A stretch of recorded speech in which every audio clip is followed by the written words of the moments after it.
नमस्कार दोस्तों, आपका स्वागत है यूट्यूब चैनल मंडी भाव। और आज में मैं दिनेश चंद पाटीदार और दोस्तों मिस्र के लहसुन के मौसम पर जो बात करेंगे तो जल्द से जल्द हवाई से समुद्री माल की ढुलाई पर लहसुन भेज सकता है मिस्र। तो लहसुन को कई स्थानों से सूखे रूप में आयात किया जाता है। तो हालांकि बाजार में पहले से ही आमतौर पर उपलब्ध इस सूखे लहसुन के अलावा इसका ताज़ा हरा समकक्ष अब महत्व प्राप्त कर रहा है। तो आगामी मिस्र के मौसम, जटिल माल ढुलाई की स्थिति और लंबी अवधि के बाजार दृष्टिकोण के बारे में स्वेज फ्रूट के प्रबंध निदेशक एडगर गुंथर से बात हुई है। तो उन्होंने बताया कि पहला शिपमेंट चेक गणराज्य में पहले ही विकसित किया जा चुका है और पहला एयर कार्गो लॉफ्ट 4 सप्ताह के अंत में जर्मनी पहुंच जाएगा। इष्टतम मौसम की स्थिति के कारण हम 2 सप्ताह पहले नया सीजन शुरू करेंगे। तो उच्च माल ढुलाई दर एक उच्च मूल्य स्तर पर शुरू कर रहे हैं, फिर भी गुणवत्ता वाले सामान और किलो की कीमतों के आसपास यूरो 6 के आसपास दक्षिण अफ्रीका सामानों की तुलना में एक अच्छी शुरुआत है जो यूरो 9 प्रति केजी पर कारोबार कर रहे हैं। तो दोस्तों यहाँ से जो माल ढुलाई की दरें हैं वो में वृद्धि वर्तमान परिप्रेक्ष्य में हुई है। इसके साथ ही इस वर्ष निर्यात की मात्रा में काफ़ी वृद्धि की जा सकती है।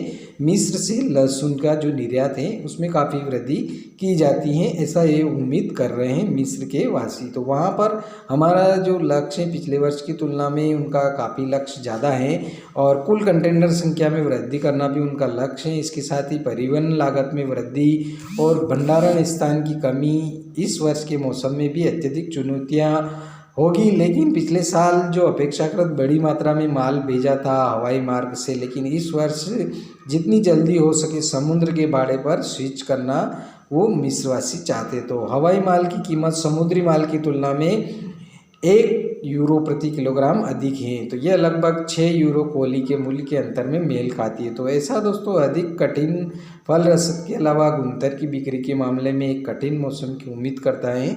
तो हालांकि हरे लहसुन के अब खुद को खाद्य खुदरा क्षेत्र में स्थापित कर लिया गया है।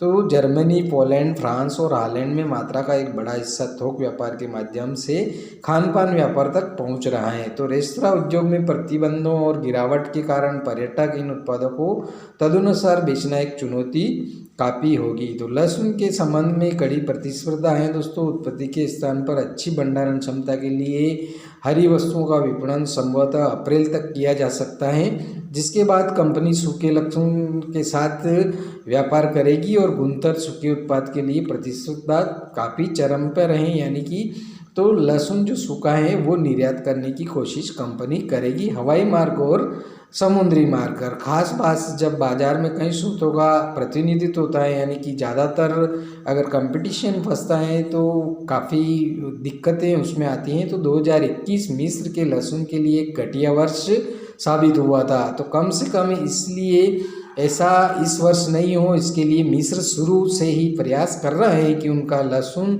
अच्छी मात्रा में विदेशों में एक्सपोर्ट किया जाए और समुद्री मार्ग और हवाई मार्ग से सही तरीके से सेटल करके लहसुन का जो एक्सपोर्ट है, मिस्र के लहसुन का एक्सपोर्ट का प्रतिनिधित्व अच्छे तरीके से किया जाए, जिससे कि उनको पिछले वर्ष जिस प्रकार से दुविधा हुई थी उस प्रकार की दुविधा नहीं हो और उनके माल का उनको बहुत ही अच्छा लाभ मिल सके। तो मिस्र इस प्रकार की प्रतिक्रिया अभी वर्तमान समय में कर रहा है, जिससे उनके माल के जो अच्छी क्वालिटी का लहसुन मिस्र में उत्पादन होता है उसका उनको सही समय पर सही उचित मूल्य मिल सके। इसके लिए पूरी कार्रवाई वहाँ की कंपनियाँ कर रही हैं। दोस्तों वीडियो पसंद आया तो ज़रूर सब्सक्राइब करें, चैनल को लाइक करें। धन्यवाद।